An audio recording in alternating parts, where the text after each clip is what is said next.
अस्सलाम वालेकुम। मैं मोहम्मद रफ़ीक बॉम्बे से बोल रहा हूँ। आपा की रिहाई का मैं दिल से मुबारक पूरे हीरा ग्रुप फैमिली मेंबर्स को दिल से मुबारकबाद पेश करता हूँ और हम सब की दुआएं हैं कि अल्लाह तबारक व तआला आपा की इंटरिम रिलीफ बेल को परमानेंट रिलीफ में कन्वर्ट कर दे। सुप्रीम कोर्ट के फैसले को लेकर साजिश रचने वाले आज भी कौम को 5,000 करोड़ रुपए का नुकसान पहुंचाने के बाद आज भी अपनी साजिशों से बाज नहीं आ रहे और लोगों को गुमराह कर रहे हैं कि कंपनियों का पैसा अदालतों से हमने दिलाया, लेकिन सच्चाई कुछ और है। सुप्रीम कोर्ट ने कभी भी आज तक इस मामले में अपना कोई टर्म डिक्टेट किया ही नहीं। सुप्रीम कोर्ट ने कंपनी को से ये नहीं कहा कि कंपनियों का पैसा तुमको इस तरीके से अदा करना होगा। अगर सुप्रीम कोर्ट ये हिदायत देती कि भाई तुम कंपनियों का पैसा इस तरह से दो, तो ऐसी सूरत में कंपनियों को यह हक हासिल था ये कहने का कि भाई हमको हमारा पैसा अदालतों के जरिए मिला है। यहाँ पर तो आपन ने खुद कमिटमेंट किया है और विलफुल किया है, फोर्सफुली नहीं किया। विलफुल ये कमिटमेंट किया है कि मैं कंपनियों का पैसा सबसे पहले दूंगी और 6 हफ्ते में अदा करूंगी। किसी ने मुझ पर यह इल्ज़ाम लगाया जिसकी वजह से मुझे 2 साल तक जेल की सलाखों के पीछे रहना पड़ा। मेरे कारोबार को करोड़ों रुपए का नुकसान पहुंचा। तो क्या मुझे ये हक नहीं हासिल है कि मैं अदालत से ये फरियाद करूं कि कंपनियों का पैसा अपनी तहवील में रखे और जब तक मेरा जुर्म साबित नहीं हो जाता तब तक कंपनियों को उनका पैसा ना दिया जाए? क्या मेरी इस फरियाद को अदालत कबूल नहीं करती? जरूर कबूल करती है। अदालत तो इंसाफ के लिए बैठी है और अगर मुझे गवर्नमेंट की एजेंसी से क्लीन चिट मिल जाता तो क्या मुझे ये हक नहीं हासिल था कि मैं कंपनियों का पैसा उस वक्त तक ना दूं जब तक मेरा डिफेमेशन का केस का फैसला नहीं हो जाता? मुझे हर्जाना लेने का क्या कोई हक नहीं हासिल था? अदालतों में तो इंसाफ होता है ना। तो दुनिया का हॉनेस्ट आदमी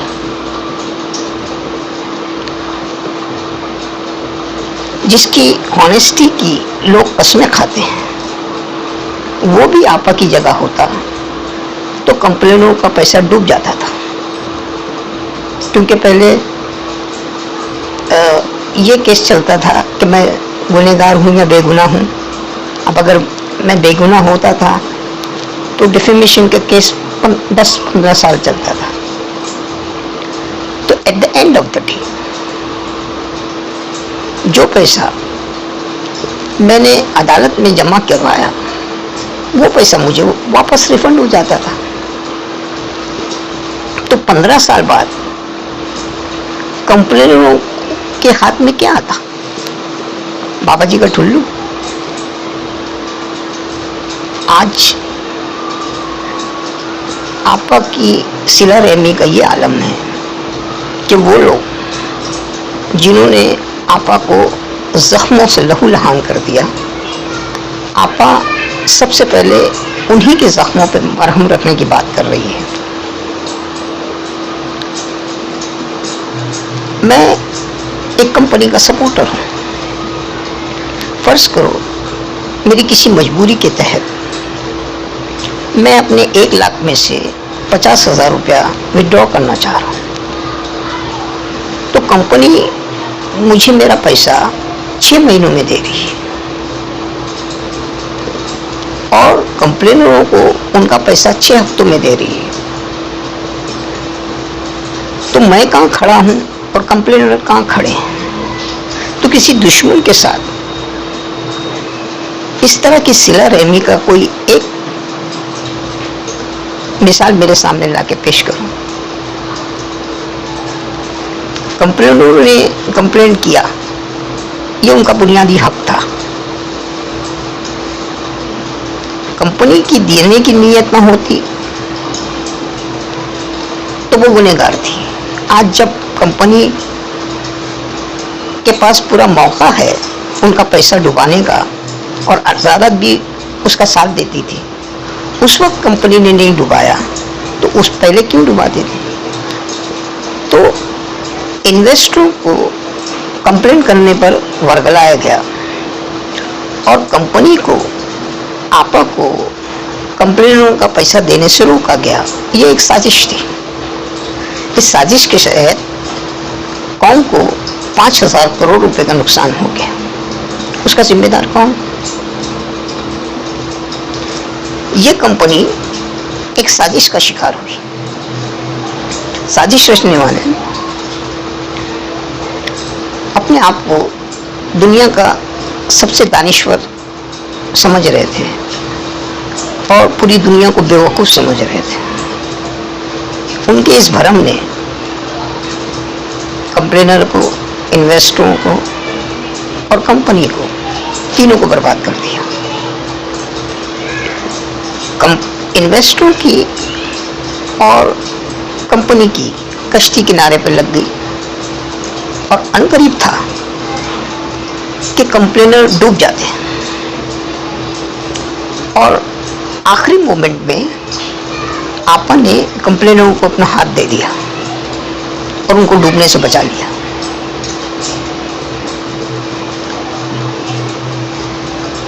रोज़े महशर में जब किसी गुनहगार बंदे की अल्लाह के सामने पेशी होगी तो वो सबसे पहले शैतान के ऊपर इल्ज़ाम लगाएगा कि या अल्लाह, मैं तो सीधे सच्चे रास्ते पे चल रहा था, इसने मुझे गुमराह किया। शैतान अपनी सफाई में ये बोलेगा कि या अल्लाह, तूने तो मुझे इस दुनिया में इसी मकसद के तहत भेजा था, मैं तो सबको वर्गला रहा था। अब जो लोग मेरे वर्गलाने में आए वो तो खसारे में रहे, लेकिन जो लोग मेरे वर्गलाने में नहीं आए वो सिर्फ खुरू हुए। साजिश रचने वाले भी कुछ इस तरह की वजाहत पेश करेंगे कि भाई हमको तो करोड़ों रुपए की प्रॉपर्टी कौड़ियों के भाव खरीदना था, इसके लिए हमने फौजी स्कीम की दुकान खोल के बैठ गए थे। मगर एक कंपनी जो पिछले 15 सालों से गवर्नमेंट को करोड़ों रुपए का टैक्स भर रही है, तो गवर्नमेंट क्या उनसे फौजी स्कीम चलाने का टैक्स वसूल रही थी? तो ये बात तो कंप्लेनरों को सोचना चाहिए थी। अब तुमने नहीं सोचा तो उसमें हमारा क्या कसूर? हमने तो अपनी दुकान खोल के बैठे थे। आज हो सकता है कि कंपनी ने कुछ गवर्नमेंट के रूल्स एंड रेगुलेशंस को प्रॉपरली फॉलो अप नहीं किया हो, फुलफिल नहीं किया हो, या किसी रूल्स एंड रेगुलेशन का वायलेशन हुआ हो, लेकिन किसी भी एंगल से ये कंपनी फौजी स्कीम नहीं थी, फ्रॉड नहीं थी। कुछ बातें ऐसी होती हैं जो वक्त से पहले मंजर आम पर नहीं लाई जाती। सुप्रीम कोर्ट में साजिश रचने वालों को बहुत पहले बेदखल कर दिया गया और उनको इस मामले से इस तरह से बेदखल किया गया जैसे मक्खन में से बाल। जब भी अदालतों में कोई तनाज़ा होता है तो उसके दो फरीक होते हैं, एक की जीत होती है और एक की हार होती है। यहाँ पर जो तनाज़ा था वो कंप्लेनों का और कंपनी का, लेकिन सुप्रीम कोर्ट में इस तनाज़े को पेश ही नहीं किया गया। और मैं सैल्यूट करता हूँ कंपनी की लीगल टीम को, जिन्होंने इस मामले को इतने खूबसूरत अंदाज में अदालतों के सामने रखा कि जीत यकीनी थी। साजिश रचने वाले कंप्लेनरों के कंधे पर अपनी बंदूक रखकर अपना शिकार खेल रहे थे। सुप्रीम कोर्ट में उस कंधे को ही हटा दिया गया। दरअसल सुप्रीम कोर्ट में कोई तनाज़ा ही नहीं पेश हुआ। सुप्रीम कोर्ट में सिर्फ एक फरियाद पेश हुई है। तनाज़े में एक की जीत होती है और एक की हार होती है, लेकिन फरियाद में ऐसा नहीं होता। तनाज़े में और फरियाद में बहुत फर्क है। तो जैसे ही केस एडमिट हुआ, कंपनी तो उसी दिन जीत गई थी। साजिश रचने वाले इस गुमान में थे। हो सकता है कि साजिश रचने वालों को ये बात का इल्म बहुत पहले हो चुका है और वो लोगों को गुमराह कर रहे थे, और बहुत मुमकिन है कि ये बात उनके इल्म में पहले नहीं थी कि उनको सुप्रीम कोर्ट में इस मामले से इस तरह से बेदखल किया गया है जैसे मक्खन में से बाल। अब अगर ये राज जानकर वो अपने खेमे में जश्न मनाते हैं तो शौक से मनाएं, ये उनका हक है। रही बात कर्नाटक के नोटिस की या क्लेम फॉर्म की, तो सुप्रीम कोर्ट के ऑर्डर्स के बाद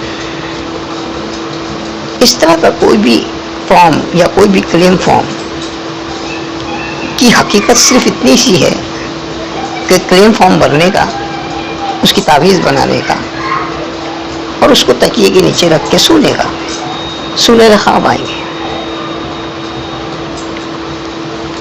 सुप्रीम कोर्ट का जो फैसला आया है, तो दर हकीकत सुप्रीम कोर्ट ने अपना कोई टर्म डिक्टेट किया ही नहीं है।